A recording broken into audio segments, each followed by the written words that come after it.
हरे कृष्णा, राधे राधे। आप सभी का आपके अपने चैनल प्रभु कथा भजन में हार्दिक स्वागत है। आज इस वीडियो में मैं आप सभी को श्रावण मातम का 15वां अध्याय सुनाऊंगी। श्री सनत कुमार जी ने भगवान श्री सदाशिव से कहा, प्रभु, मैं नागों का आश्चर्यजनक नाग पंचमी व्रत आपके मुखारविंद से सुन चुका हूँ। हे देवेश, अब आप मुझे षष्ठी के दिन किए जाने वाले व्रत के संबंध में बतलाइए। इस व्रत का क्या नाम है और विधान क्या है?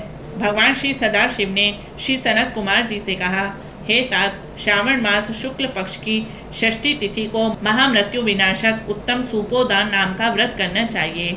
शिवालय या घर में भगवान श्री सदाशिव का अर्चन करके दाल, आटे, भात का नैवेद्य, नमक सहित आम का साग रखना चाहिए।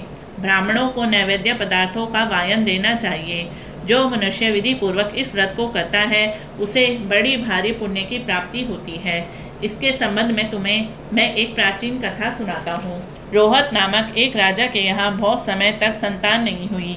उसने पुत्र की प्राप्ति के लिए कठिन तप किया। तप के द्वारा श्री ब्रह्मा जी ने प्रकट होकर उसी राजा से कहा, राजन, तुम्हारे भाग्य में पुत्र प्राप्ति नहीं है। लेकिन राजा इस पर भी पूर्ववत तपस्या में लीन रहा। ब्रह्मा जी दोबारा प्रकट हुए और राजा से कहा, राजन, तुम्हें जो पुत्र मैं दूंगा वह अल्पायु होगा। इस पर राजा और रानी ने सोचा कि अल्पायु पुत्र ही सही। एक तो उसकी प्राप्ति से वंध्यापन हट जाएगा, दूसरा इस लोक में अपुत्र होने की निंदा मिट जाएगी। श्री ब्रह्मा जी के वरदान से राजा के यहाँ शोक और हर्ष से युक्त पुत्र हुआ। राजा ने जात कर्म आदि संस्कार बड़ी धूमधाम से किए। राजा रोहित तथा रानी दक्षिणा ने पुत्र का नाम शिवदत्त रखा। डरते डरते राजा ने राजकुमार का उपनयन संस्कार किया। मृत्यु के भय से राजा ने उसका विवाह नहीं किया। जब राजकुमार 16 वर्ष का हुआ तो उसकी मृत्यु हो गई। ब्रह्मचारी पुत्र के मरने से राजा दिन रात चिंतित रहने लगा, क्योंकि जिस वंश में ब्रह्मचारी की मृत्यु हो जाती है वह वंश नष्ट हो जाता है और उसकी दुर्गति होती है। सनत कुमार जी ने भगवान श्री सदाशिव से पूछा, हे देवादिदेव जगन्नाथ, क्या इसका कोई उपाय नहीं है? यदि है तो मुझे बतलाइए। भगवान श्री सदाशिव बोले, हे तात, मृतक स्नातक या ब्रह्मचारी हो तो अर्क विधि से विवाह संयोग करके पेड़ तथा ब्रह्मचारी को मिलाकर देश, काल, गोत्र तथा नाम को कहना चाहिए और यह कहना चाहिए कि मैं मरे ब्रह्मचारी की शांति के लिए नैसर्गिक व्रत करता हूँ। पहले सोने से आभ्युदिक कर अग्नि स्थापन तथा आघारा वाज्य संज्ञक आदि आहुति देनी चाहिए। व्याहृतियों में हवन करके व्रत के अनुष्ठान के लिए फल पाने के लिए व्रतकर्ता को अग्नि तथा विश्वदेव का घी से हवन करना चाहिए। शिष्टकृत हवन करके अवशिष्ट होम समाप्त करना चाहिए। देश और काल का विचार करके हवन के पश्चात कहना चाहिए कि मैं अर्क विवाह करूँगा। सोने से आभ्युदिक करके पीपल शाखा तथा शव को हल्दी और तेल से लेप करके पीले सूत द्वारा वेष्टित करना चाहिए। फिर अग्नि स्थापना करके विवाह विधि द्वारा अघरांत हवन करके अग्नि, बृहस्पति, काम, 4 व्याहृतियों से हवन करके शिष्टकृत संज्ञक होम कर कर्म को समाप्त कर देना चाहिए। यथाविधि पीपल की डाल और मृत शव को जला देना चाहिए। मृत्यु की संभावना हो तो इस व्रत को 6 वर्ष तक करना चाहिए।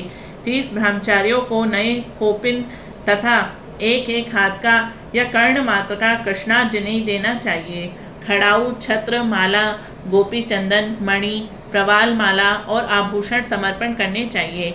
इस प्रकार करने पर कोई विघ्न नहीं होता। भगवान श्री सदाशिव ने श्री सनत कुमार से कहा, हे सनत कुमार, राजा ने इस विधि को ब्राह्मण के मुख से श्रवण करके सोचा कि यह अमुख्य अर्क विवाह मुझे अच्छा नहीं लगा। विवाह का मुख्य होना उचित है, जिससे मेरे जीव के वास्ते कोई कन्या नहीं देता। मैं राजा हूँ, जो कोई इसको अपनी लड़की देगा मैं उसे रत्न तथा बहुत सा धन प्रदान करूँगा। उसके शहर में एक ब्राह्मण रहता था जो कि उन दिनों बाहर गया हुआ था। उसकी पहली मृत पत्नी से एक लड़की थी। उस ब्राह्मण की दूसरी पत्नी बहुत ही दुष्ट थी। उसने डाह से तथा पैसों के लालच में राजा को लड़की देना स्वीकार कर लिया। उसने 1 लाख रुपया नकद लेकर राजा को अपनी सौत की 10 वर्षीय कन्या उसके मृत लड़के के लिए दे दी। उस लड़की को लेकर राजा के सेवक शमशान भूमि में गए। उन्होंने राजकुमार के शव के साथ उस लड़की का विवाह किया और बाद में उस शव के साथ उस लड़की को जलाने की तैयारियां करने लगे। तब लड़की बोली, आप यह क्या कर रहे हैं? लड़की की बात सुनकर वे सब दुखी होकर बोले, यह तेरा पति है, हम इसकी देह को जला रहे हैं। लड़की डरकर रोने लगी और उसने कहा, आप मेरे स्वामी को क्यों जलाते हैं? मैं इन्हें जलाने नहीं दूंगी। आप सब लोग यहाँ से जा सकते हैं। मैं तो यहीं इसके पास ही रहूंगी और जब यह उठेंगे इनके साथ ही जाऊंगी। लड़की की हट को देखकर सब करुणा से आदृचित होकर वहाँ से चले गए। उस समय बड़े बूढ़ों ने कहा, घोर कष्ट है, हम किसी का भविष्य तो नहीं जान सकते। यह लड़की बेचारी अपनी सौतेली माँ के द्वारा बेची गई है। इसके तो भगवान रक्षक हैं। हमें मरे हुए राजकुमार और इस कन्या को हरगिज नहीं जलाना चाहिए और यहाँ से चले जाना चाहिए। इसके बाद सब लोग अपने घरों को वापस लौट गए। अब वह छोटी सी लड़की जो कुछ भी ना समझती थी, शव के पास अकेली बैठी हुई रोने लगी और बार बार भगवान श्री सदाशिव और माता पार्वती को याद करने लगी। उधर दया सागर भगवान सदाशिव तथा भगवती पार्वती भी बार बार उसको याद करने लगे और नंदी पर सवार हो तेजी के साथ उस बालिका के पास पहुँचे। बालिका ने जब भगवान श्री सदाशिव और भगवती पार्वती को देखा तो वह अपने स्थान पर से उठी और उन्हें प्रणाम किया। उसे भगवान तथा भगवती के आने से बहुत संतोष हुआ। उसने भगवान सदाशिव से पूछा, क्या मेरे पति जी उठेंगे? उसके सहज बाल भाव को देखकर कृपालु भगवान सदाशिव और माता पार्वती ने कहा, हे बालिके, तेरी माँ ने सुपोदान नामक व्रत किया था। तेल तथा जल लेकर उसके फल को संकल्प करके तू उसे अपनी पति को दे दे और मरे हुए पति से कहे, मेरी माँ ने जो सुपोदान नामक व्रत किया था उसके प्रभाव से मेरा पति पुनः जीवित हो जाए। बालिका ने भगवान सदाशिव और भगवती पार्वती के आदेश के अनुसार वैसा ही किया। शिवदत्त तुरंत उठकर बैठ गया। भगवान सदाशिव तथा माता पार्वती उस बालिका को व्रत करने का आदेश देकर अंतर्ध्यान हो गए। श्री सदाशिव और माता पार्वती के जाने के बाद शिवदत्त ने उस कन्या से पूछा, तुम कौन हो और मैं किस प्रकार यहाँ आया हूँ? बालिका ने शिवदत्त को सारी कथा सुना दी। इस प्रकार रात बीत गई। प्रातःकाल नदी के तट पर स्नान करने के लिए आए हुए लोगों ने वापस लौटकर राजा से जाकर कहा, महाराज, आपका पुत्र और पुत्र वधू नदी के किनारे पर बैठे हैं। राजा सारा हाल सुनकर अत्यंत प्रसन्न होकर गाजे बाजे के साथ नदी के तट पर गया। जनता ने प्रसन्न होकर राजा की स्तुति की।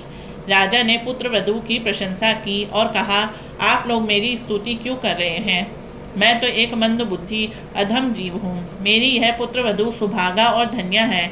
इसके सजीव पुण्य से राजकुमार जी उठा है। राजा ने फिर उत्तम ब्राह्मणों को दान दिया और अर्चन किया। उसने मरे बालक को नगर के बाहर जाकर पुनः जीवित हो जाने पर नगर में प्रवेश करने के निमित्त ब्राह्मणों के कहने के अनुसार विधान से शांति की। हे सनत कुमार, मैंने तुम्हें सुपोदान नामक व्रत के संबंध में बतलाया। मनुष्य को चाहिए कि इसको 5 वर्ष करने के पश्चात उद्यापन करे। भगवान श्री सदाशिव तथा भगवती पार्वती का प्रतिदिन अर्चन करके चरु तथा आम के पत्तों द्वारा प्रातःकाल हवन करना चाहिए। पूर्व विधान से व्रत में नैवेद्य तथा वायन देना चाहिए। इस प्रकार व्रत करने से मनुष्य को चिरायु पुत्र की प्राप्ति होती है और अंत में वह शिवपुर को जाता है। इति श्री 15वां अध्याय समाप्तम।